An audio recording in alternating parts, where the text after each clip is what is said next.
जय हिंद। आप सभी का स्वागत है आपके अपने YouTube चैनल संभवम क्लासेस में। देखेंगे हम लोग क्लास 10th के क्लास 10th के मैथ के सवालों को हल कर रहे थे। मैथ के सवालों को हल कर रहे थे। और ये प्रश्नावली 7.2 कौन सा प्रश्न चल रहा था? प्रश्नावली 7.2। पिछले वीडियो में हम लोगों ने कुछ प्रश्न तक को हम कर चुके थे और ये कौन सा वीडियो है? लेक्चर नंबर 4 यानी कि प्रश्नावली 7.2 का ये चौथा वीडियो है। यानी कि पीछे हम लोग इसका उदाहरण पढ़ चुके थे, कुछ प्रश्न कर चुके थे, इसके परिचय के भी बारे में देख चुके थे। ठीक है, आज के सवालों में देखेंगे इसके आगे कौन से प्रश्न हमको बनाना है। ठीक है, तो देखते हैं। इससे पहले जो अभी तक हमारे चैनल को सब्सक्राइब नहीं किए हैं, चैनल को सब्सक्राइब जरूर कर दीजिए और वीडियो को दोस्तों में शेयर जरूर कर दीजिए और वीडियो को एक लाइक जरूर कर दीजिए। तो देखते हैं आज का सवाल। देखेंगे, कहता है कि बिंदुओं -3, 10 और 6, -8 को जोड़ने वाले रेखाखंड को बिंदु -1, 6 किस अनुपात में विभाजित करता है?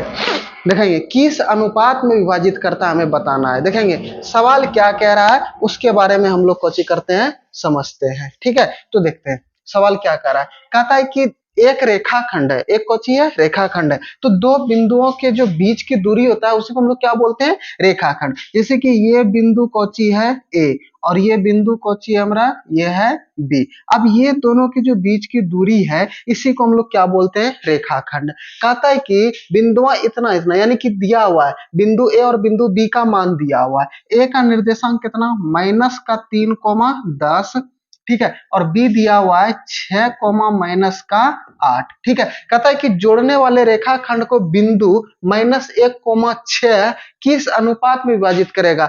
अब देखेंगे ये दोनों के बीच में कहीं पर एक बिंदु होगा। सपोज दैट मान लेते हैं कि यहाँ पर एक बिंदु होगा और ये बिंदु मान लेते हैं कौची? पी। यहाँ पर एक बिंदु होगा पी और इसका निर्देशांक दिया हुआ है कितना? -1, 6। ये दिया हुआ है -1, 6 दिया हुआ है। अब कहता है ये जो बिंदु है, ये जो रेखाखंड को बीच में तोड़ दिया, ये किस अनुपात में विभाजित कर रहा है? अब हमको पता ही नहीं कि किस अनुपात में विभाजित करता है, तो इसमें हम लोग कौन वाला सूत्र का प्रयोग करेंगे? विभाजन सूत्र का। किसका सूत्र का? विभाजन सूत्र का। तो इसको किस अनुपात में विभाजित करते हैं? के अनुपात 1 के अनुपात में विभाजित करते हैं। अब देखेंगे इसमें हम विभाजन वाला सूत्र लगाएंगे। इसको मान लेंगे x1, इसे y1, इसे x2 और इसे y2। तो यहाँ पे लिखेंगे क्या? लिखेंगे कि माना बिंदु P, ठीक है, माना बिंदु P रेखाखंड AB को के अनुपात 1 में विभाजित करता है। कुछ करता है? के अनुपात 1 में विभाजित करता है। और जब के अनुपात 1 में विभाजित करता है तो यहाँ पे मान लिए।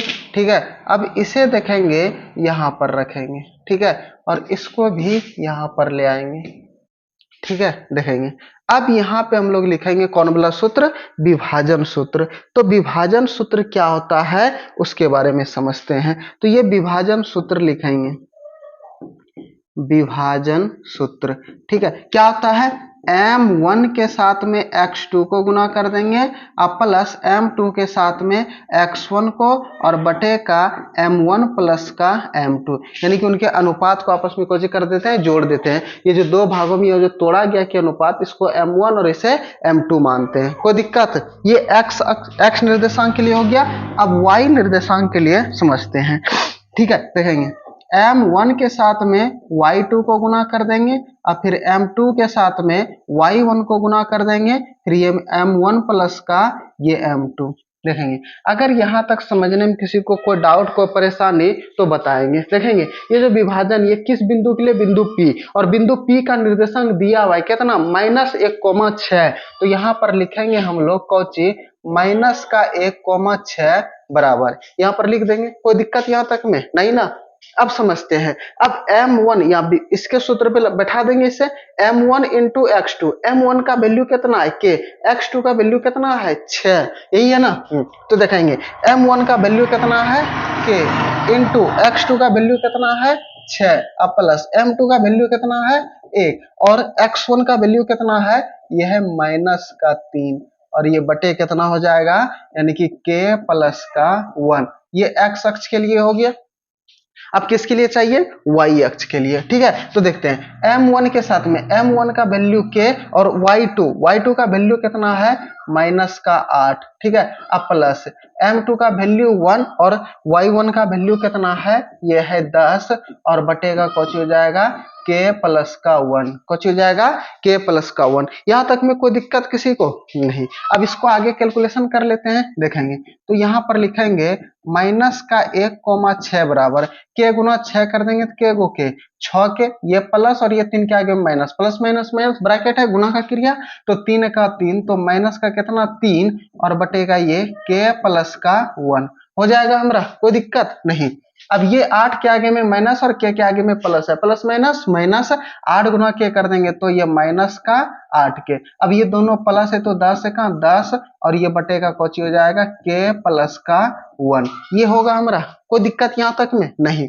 अब क्या करेंगे, देखेंगे ये है x, ये x के बराबर, ये है y, ये y के बराबर, दोनों को आपस में किसी को भी बराबर कर देंगे तो यहाँ से k का वैल्यू निकल जाएगा। किसका वैल्यू निकल जाएगा, k का। अब देखते हैं यहाँ से k के वैल्यू को ज्ञात करते हैं तो x को x के बराबर कर देंगे तो यहाँ पे लिखेंगे, क्या लिखेंगे, ये माइनस का 1 बराबर ये 6k माइनस का 3 बटे का ये k प्लस का 1। अच्छा कुछ नहीं तो कर निचवा में 1 दे सकते हैं, अब क्रॉस मल्टीप्लिकेशन कर देंगे। अच्छा माइनस से गुना करेंगे, जो प्लस में रहेगा माइनस में और जो माइनस में रहेगा प्लस में, तो 1 से गुना करेंगे तो वही संख्या आएगा। तो ये माइनस और k के आगे में प्लस, प्लस माइनस माइनस 1 गुना k कर देंगे तो माइनस का के, ये माइनस प्लस माइनस 1 गुना 1 कर देंगे तो 1 बराबर 1 से गुना कर देंगे तो 6k और ये माइनस का 3 आएगा। अब अपने अपने जात में ले आते हैं, k वाले को एक बगल और बिना k वाले को एक बगल। अब देखेंगे ये 6 के प्लस में तो इधर आकर के किस में माइनस और ये माइनस का k, ठीक है, और ये प्लस का 6k इधर आकर के माइनस का 6k अब बराबर ये माइनस का 3, माइनस का 1 है उधर जाकर के बराबर के उस पार में प्लस का 1 हो जाएगा। ठीक है, तो देखेंगे माइनस का 1 गो के माइनस का 6 गो के, तो माइनस का के गो 7 के हो जाएगा, क्योंकि माइनस माइनस कुछ होता है प्लस, लेकिन चिन्ह किसका, माइनस का, यहाँ पे जुटने का क्रिया हो जाएगा। और ये माइनस और ये प्लस, प्लस माइनस माइनस घटने का क्रिया, 3 में गयो कितना 2 और बड़का साइन माइनस का है तो ये माइनस का 2 हो जाएगा। हमें चाहिए किसका वैल्यू, k का वैल्यू, तो k बराबर ये माइनस का 7 गुना में है उधर जाकर के किस में, ये भाग में बन जाएगा, तो ये माइनस का 2 बटे का माइनस का 7, माइनस से माइनस कट गया तो k बराबर कितना, ये 2 बटे का 7। k का वैल्यू कितना आ गया, 2 बटे का 7। यहां तक में कोई दिक्कत नहीं ना। अब कहता है कि अनुपात में विभाजित करता है। अच्छा हम अनुपात क्या माने थे, k अनुपात 1 यही माने थे ना, तो उसको भी k अनुपात 1 में लिख लेंगे। तो देखेंगे अनुपात को हम लोग क्या माने थे, ठीक है, क्या माने थे, k अनुपात 1 यही माने थे ना, कोई दिक्कत नहीं। तो k का वैल्यू कितना निकल गया, ये निकल गया 2 बटे का 7 अनुपात का 1। अब देखेंगे अगर यहां भी छोड़ देंगे तो कोई दिक्कत नहीं है, नीचे के 7 को कुछ करना है, खत्म करना है। तो देखेंगे इसको कैसे खत्म करते हैं, तो क्या करेंगे, देखेंगे अब ये जो नए कुछ, तो इसके भी नीचे में एक नीचे वाला का एलसीएम ले लेंगे, नीचे वाला कुछ ले लेंगे एलसीएम। तो एलसीएम 7 और 1 का अगर एलसीएम निकालेंगे तो कितना होगा 7, तो इसमें भी गुना 7 कर देंगे और इसमें भी गुना 7 कर देंगे, ये 7 से ये 7 कट जाएगा तो इधर 2 बचेगा और इधर कितना बचेगा 7। तो किस अनुपात में विभाजित करता है, 2 अनुपात 7 में। यहाँ पर किस अनुपात में विभाजित कर रहा है, 2 अनुपात 7 में। कोई दिक्कत यहाँ तक समझने में, किसी को कोई परेशानी नहीं ना, ठीक है।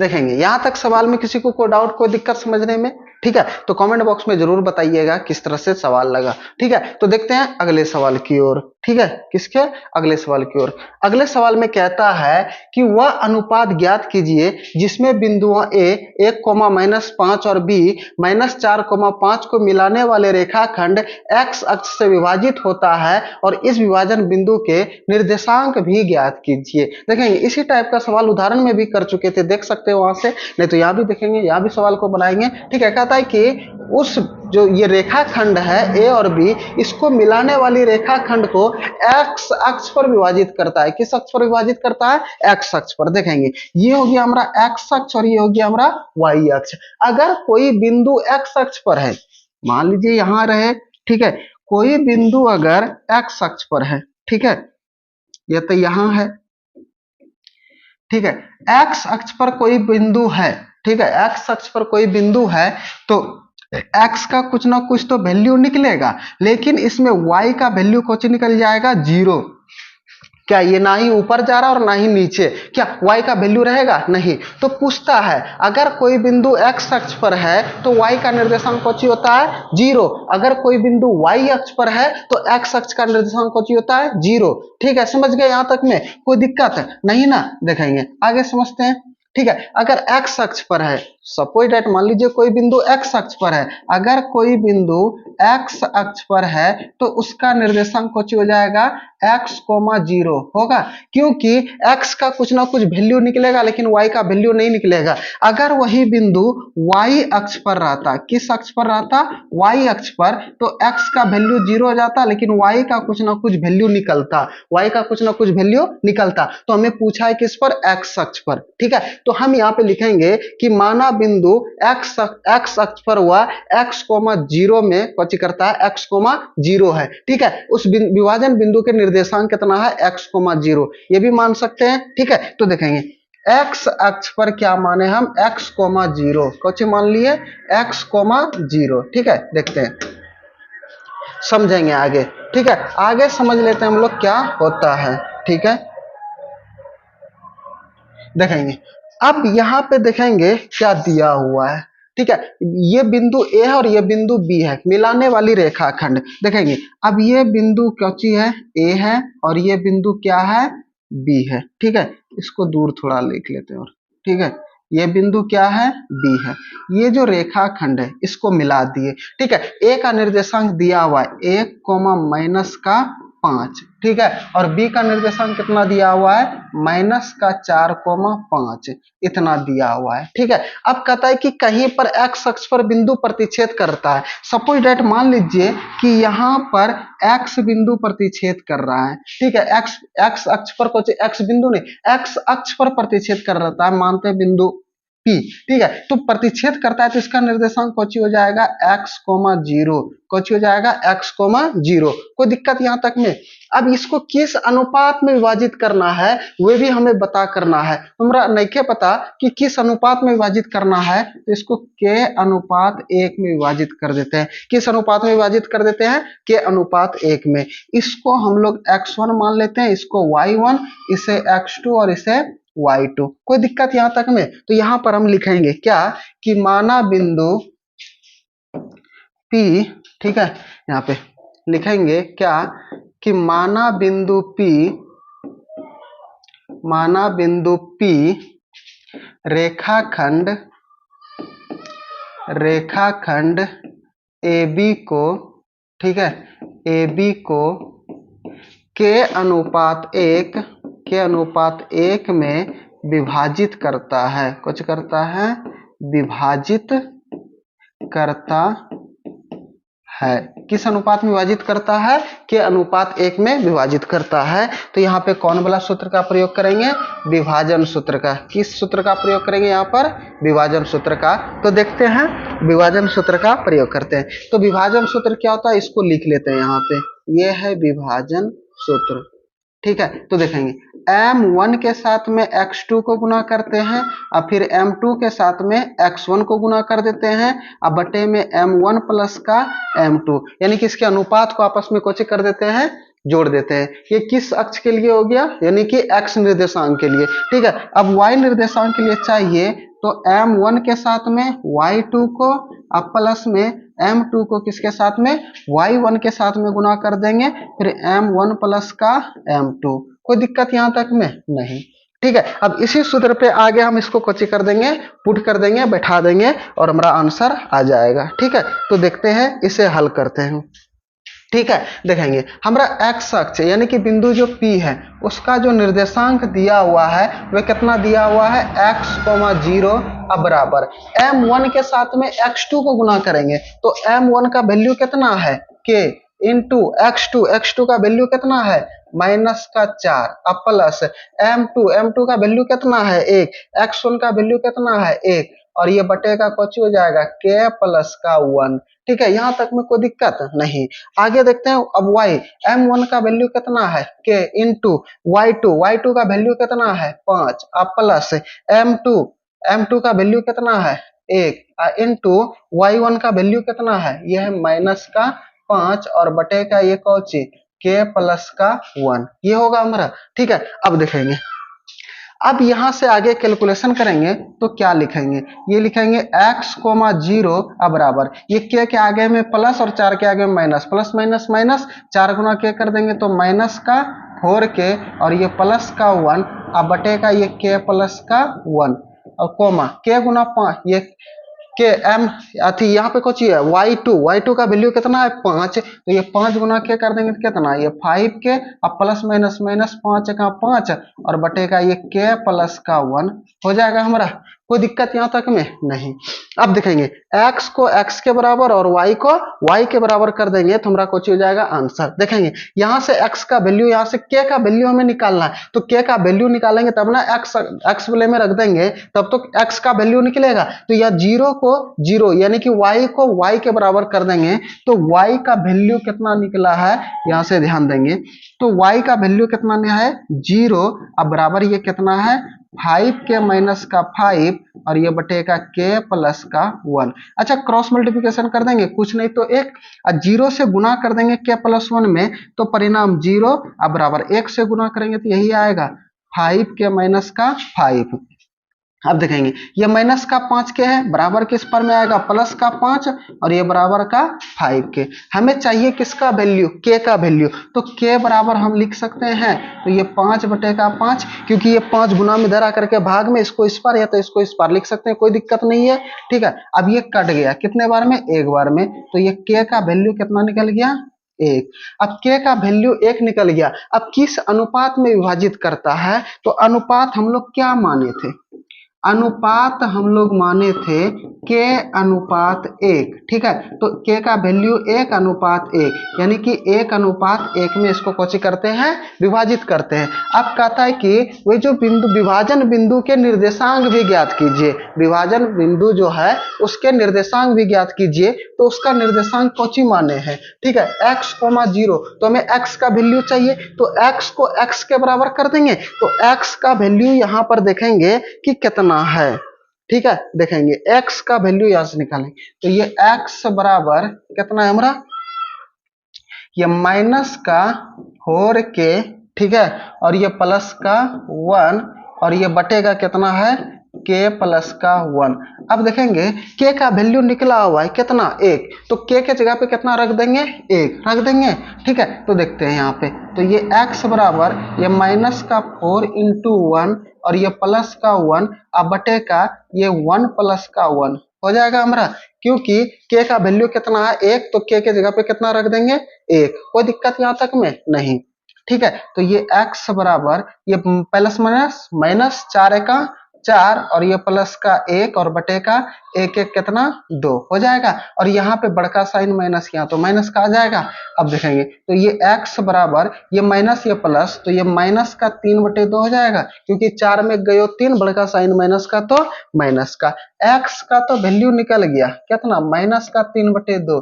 तो उस बिंदु को हम लोग क्या माने थे देखेंगे उस बिंदु को हम लोग माने थे x अनुपात x,0 तो x का जो वैल्यू निकला है वो कितना निकला है -3/2, तो वे जो विभाजन बिंदु P है उसका वैल्यू कितना निकल गया -3/2, कोई दिक्कत यहाँ तक में नहीं। कोई परेशानी अगर कोई दिक्कत हो रहा है समझने में कोई परेशानी हो रहा है तो कमेंट बॉक्स में जरूर बताइएगा। हाँ इतना सा जरूर है कि जब तक आप अपने से खुद से दिमाग नहीं लगाइएगा खुद से मेहनत नहीं कीजिएगा तो सवाल नहीं बन पाएगा। ठीक है, तो हम सिर्फ बताने का काम करेंगे कि सवाल बनेगा कैसे कैसे बनाना तो आपको है। ठीक है, अगर नहीं बना पाइएगा तो आप अपने से जितना मेहनत कीजिएगा वे आपको उतना फायदेमंद में रहेंगे। ठीक है, तो हम लोग टीचर सब सिर्फ क्या कर सकते हैं, सिर्फ बताने का नियम बता सकते हैं कि इस प्रकार से बनेंगे, लेकिन मेहनत आप लोगों को करना है। आप जितना मेहनत कीजिएगा आप उतना ही आगे बढ़िएगा।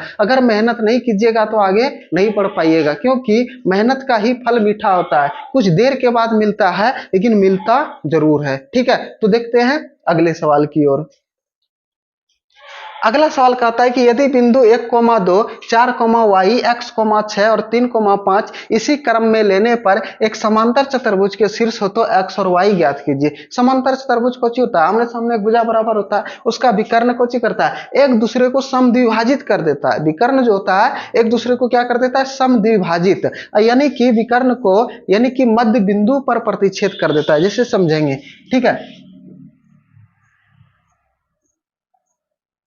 ये हो गया हमारा कौची समांतर चतुर्भुज। ठीक है, इसको हम लोग ए मान लेते हैं, इसको बी, इसको सी और इसको डी। कोई दिक्कत नहीं ना। अब देखते हैं इसका जो विकर्ण है, ये जो विकर्ण है AC, कौची विकर्ण है AC, यहां से यहां तक और ये यहां से यहां तक। ये जो प्रतिच्छेद बिंदु है यहां पर, ये जो प्रतिच्छेद बिंदु है, ये बिंदु को मान लेते हैं कौची P, यानी कि एक दूसरे को मध्य बिंदु पर प्रतिच्छेद कर देता है, समद्विभाजित कर देता है, दोनों को बराबर भागों में कौची कर देता है, विभाजित कर देता है। अगर ये पूरे AC का विकर्ण 10 है तो ये भी 5, ये भी 5 हो जाएगा। अगर BD का विकर्ण 10 है तो ये भी 5, ये भी 5 हो जाएगा। कोई दिक्कत यहाँ तक में नहीं। तो देखेंगे इसका निर्देशांक दिया हुआ है कितना कितना, पहला दिया हुआ है 1,2 और दूसरा कितना दिया हुआ है 4,y। ठीक है, इस टाइप का सवाल उदाहरण में भी था। ठीक है, और तीसरा कितना है x, का 6 और चौथा कितना है 3,5। ठीक है, अब देखेंगे यहाँ पे लिखेंगे, क्या लिखेंगे,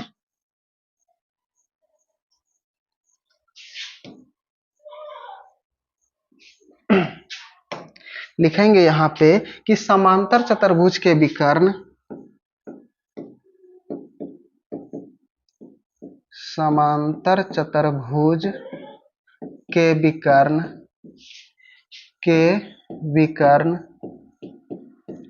एक दूसरे को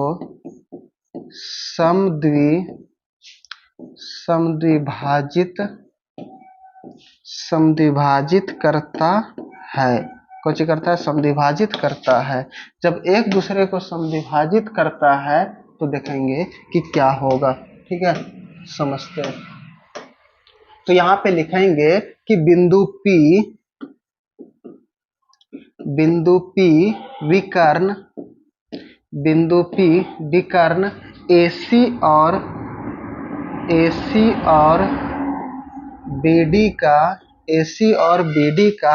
AC और BD का मध्य बिंदु है। कौची है, मध्य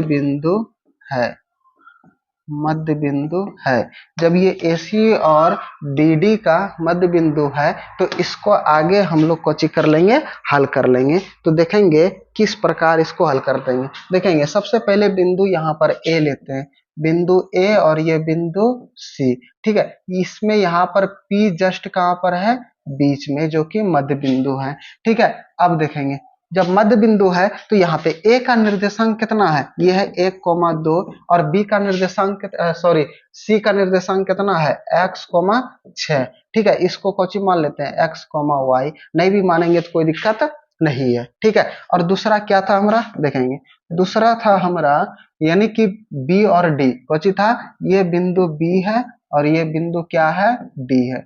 यहाँ पर जस्ट बीच में कौची बिंदु P मध्य बिंदु है। ठीक है, अब देखेंगे B का निर्देशांक दिया हुआ है 4,y और D का निर्देशांक दिया हुआ है 3,5 दिया हुआ है। देखेंगे इसको x1 और इसे y1 मान लेते हैं। ठीक है, इसे x1 y1 मान लेते हैं, इसे x2 और इसे y2। यहाँ तक में कोई दिक्कत नहीं ना। और इसको x2 और इसे y2। अब यहाँ से विभाजन सूत्र का प्रयोग कर लेंगे। जब विभाजन सूत्र का प्रयोग कर लेंगे तो देखेंगे यहाँ पे लिखेंगे,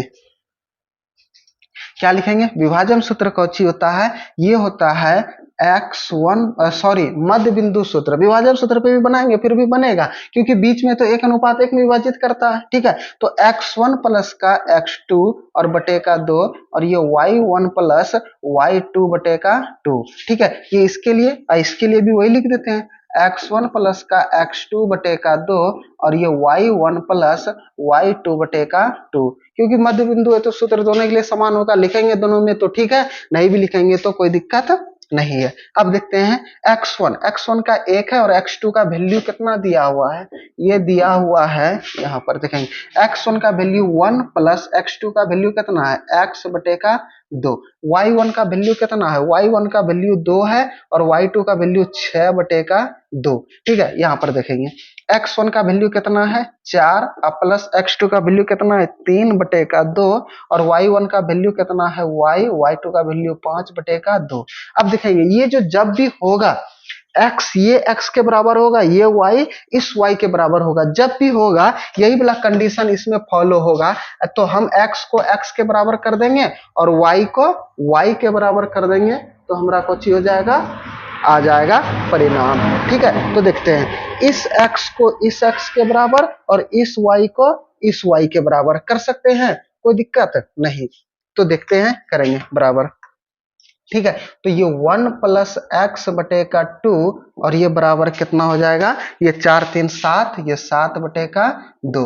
ठीक है, और इसको इसके बराबर कर देंगे तो कितना हो जाएगा, अब देखेंगे कितना, तो ये 6 2 8 बटे का 2 हो जाएगा, और ये ठीक है, और ये कितना हो जाएगा 4 3 7, तो यहाँ पे लिखेंगे ये y प्लस 5 और बटे का 2 होगा, ये y प्लस 5 बटे का 2, और ये 6 2 8 बटे का 2, तो ये बराबर ये 8 बटे का 2 हो जाएगा। यानी कि x को x के बराबर कर दिए, y को y के बराबर कर दिए। देखेंगे x 1 प्लस एक्स, और ये 4 3 7 बटे का 2, y प्लस 5 बटे का 2, 6 2 8 बटे का 2, बराबर x के x के बराबर और y को y के बराबर। देखेंगे ये 2 से ये 2 कट जाएगा, तो बचा कोची 1 प्लस एक्स बराबर का 7, तो ये x बराबर 7 माइनस का 1, तो x बराबर 7 में गया कितना 6, क्योंकि ये प्लस में था तो उधर जाकर के किस में माइनस में। ये 2 से ये 2 कट गया, तो ये y प्लस 5 बटेगा कितना 8, तो ये y बराबर ये 8 माइनस का 5,